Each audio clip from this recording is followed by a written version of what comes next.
आम इंतखाबात की तारीख का ऐलान होते ही तमाम सियासी जमातों ने लेवल प्लेइंग फील्ड की दुहाइयां देना शुरू कर दी हैं।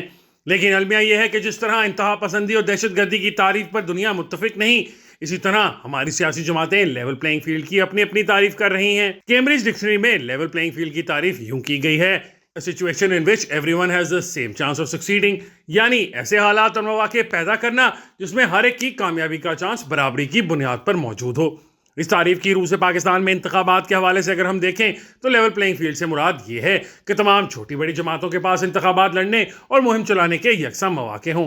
ऐसा ना हो कि माजी की तरह ANP के जलसों में बम फट रहे हों लेकिन मजहबी जमातें और PTI अस्करियत पसंदों की लाडली बनी हो, या फिर 2018 के इंतखाबात की तरह मुस्लिम लीग नून की क़यादत जेल में हो और PTI की क़यादत के खिलाफ केसेस का फैसला ना होने की वजह से वो दंदनाती फिर रही हो। लेवल प्लेइंग फील्ड के लिए सबसे बड़ी जरूरत यह है कि इलेक्शन कमीशन मुकम्मल तौर पर आज़ाद और खुद मुख्तार हो। फौज, खुफिया एजेंसियों, पुलिस और इंतजामिया का इलेक्शन में किसी पार्टी की तरफ झुकाव न हो। इन सब पर इलेक्शन कमीशन बालादस्त हो। मीडिया मुकम्मल तौर पर आज़ाद हो। ऐसा ना हो कि अस्करी इदारे मीडिया के बाजू मरोड़ कर इसे 2018 की तरह एक पार्टी के हक में और दूसरी के खिलाफ इस्तेमाल करें और ISPR की मदाखलत इस हद तक हो कि इलेक्शन के बाद DG ISPR एक पार्टी की जीत पर ट्वीट जारी करे कि वह तो इज्जु मंतशा व तो जिल्लु मंतशा। लेवल प्लेइंग फील्ड के लिए लाजमी है कि इलेक्शन कमीशन की गैर जानिबदारी और इससे बढ़कर अदलिया की आज़ादी के साथ साथ मीडिया को भी मुकम्मल आज़ादी हो। पैसे का इस्तेमाल ना हो। दौलत या बंदूक के जोर पर किसी को किसी के हक में या खिलाफ वोट डालने पर मजबूर न किया जाए। मजहबी कार्ड का इस्तेमाल ना हो। हर वोटर को आज़ादी के साथ अपने मनपसंद उम्मीदवार के हक में वोट इस्तेमाल करने की आज़ादी हो। फिर पोलिंग वाले दिन हर वोटर को पोलिंग स्टेशन तक बिला खौफ जाने और वोट इस्तेमाल करने की आज़ादी हो। और ऐसा भी ना हो कि 2018 के नाम नेहाद इंतखाबात की तरह पोलिंग एजेंटों को बंदूक के जोर पर बाहर निकालकर मनपसंद पार्टी के हक में ठप्पे लगाए जाएं। गोया बाख्तियार और आज़ाद इलेक्शन कमीशन के तहत साफ, शफाफ और गैर जानिबदाराना इंतखाबात को यकीनी बनाकर ही ऐसे इंतखाबात कराए जा सकते हैं जिनमें सबको लेवल प्लेइंग फील्ड मिल सके। लेकिन क्या ऐसा मुमकिन है? सबसे बड़ा अलमिया यह है कि हमारी बड़ी सियासी जमातें भी लेवल प्लेइंग फील्ड की तारीफ पर मुत्तफिक नहीं। PTI इसकी अपनी तारीफ करती है, नून लीग अपनी, पीपल्स पार्टी अपनी, ANP और MQM अपनी और दीनी जमातें अपनी। पिछले इंतखाबात में लेवल प्लेइंग फील्ड की सबसे ज़्यादा दुहाई नून लीग, ANP, MQM और JUI दे रही थी, लेकिन PTI लेवल प्लेइंग फील्ड ना होने पर भंगड़े डाल रही थी।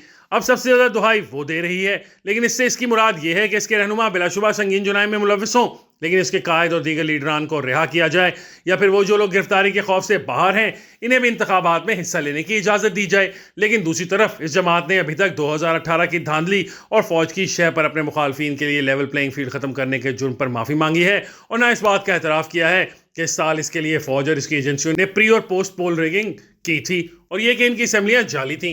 हालांकि लेवल प्लेइंग फील्ड के मुतालबे से कबल अखलाकियात का तकाजा ये है कि इसकी क़यादत इस जुर्म का एतराफ़ करे कि गुज़िश्ता इंतखाबात से कबल न सिर्फ इसके सियासी हरीफों को अदलिया के जरिए आउट किया गया, बल्कि पोलिंग के बाद RTS बिठाकर इसके उम्मीदवारों के हक में ठप्पे भी लगवाए गए। इसी तरह PTI में शामिल कराने के लिए दीगर जमातों के इलेक्टेबल्स को भी इसी तरह ब्लैकमेल किया गया जिस तरह PTI के इलेक्टेबल्स को किया जा रहा है। MKM और दीगर इलाकाई जमातों की लेवल प्लेइंग फील्ड की अपनी तारीफ है। हकीकत भी यह है कि कई सालों से इन जमातों को लेवल प्लेइंग फील्ड नहीं दी गई और हर कोई जानता है कि गुज़िश्ता इंतखाबात में डंडे के जोर पर MQM का हक छीनकर PTI को दिलवाया गया। वो जब लेवल प्लेइंग फील्ड का मुतालबा करती है तो उसका मतलब ये होता है कि इसके साथ इस्टेब्लिशमेंट की तरफ से माजी जैसा मानदाना रवैया न रखा जाए और इसे पीपल्स पार्टी के जबर से निजात दिलाई जाए। ANP गुज़िश्ता 2-3 इंतखाबात में दहशतगर्दी का निशाना रही, जबकि दूसरी तरफ PTI को ऐसा कोई खतरा ना था। वो जब लेवल प्लेइंग फील्ड का मुतालबा करती है तो उससे इसकी मुराद ये होती है कि ऐसा माहौल बना दिया जाए जिसमें वो दीगर जमातों की तरह आज़ादाना मुहिम चला सके। बलूचिस्तान की कौम परस्त जमातों को इस्टेब्लिशमेंट की मदाखलत की शिकायत होती है और यह मदाखलत PTI के हक में या इसके खिलाफ नहीं बल्कि कौम के वसीतर मुफाद में होती है। लेवल प्लेइंग फील्ड से इनकी मुराद यह है कि यह मदाखलत खत्म हो। पीपल्स पार्टी की लेवल प्लेइंग फील्ड की तारीफ सबसे मुख्तलिफ है। वो चाहती है कि वो इस्टेब्लिशमेंट की इसी तरह लाडली बन जाए जिस तरह गुज़िश्ता इंतखाबात में PTI थी और इसे पैसे के इस्तेमाल की मुकम्मल आज़ादी हो। मुस्लिम लीग नून के लेवल प्लेइंग फील्ड की तारीफ सबसे मुनफरिद है। वो कहती है कि 2018 में अदलिया, मीडिया और नैब वगैरह को इस्तेमाल करके इससे इक़्तिदार छीन कर PTI को दिलवा दिया गया। वो समझती है कि लेवल प्लेइंग फील्ड तब होगी कि PTI के साथ वही सलूक किया जाए जो गुज़िश्ता इंतखाबात से कबल नून लीग के साथ रवा रखा गया था और नून लीग के साथ वो मेहरबानियाँ की जाएँ जो PTI के साथ की गई थी। इस तनाजुर में देखा जाए तो अव्वलीन ज़रूरत इस बात की है कि ऑल पार्टीज़ कॉन्फ्रेंस बुलाकर लेवल प्लेइंग फील्ड की मुत्तफ़िका तारीफ़ की जाए।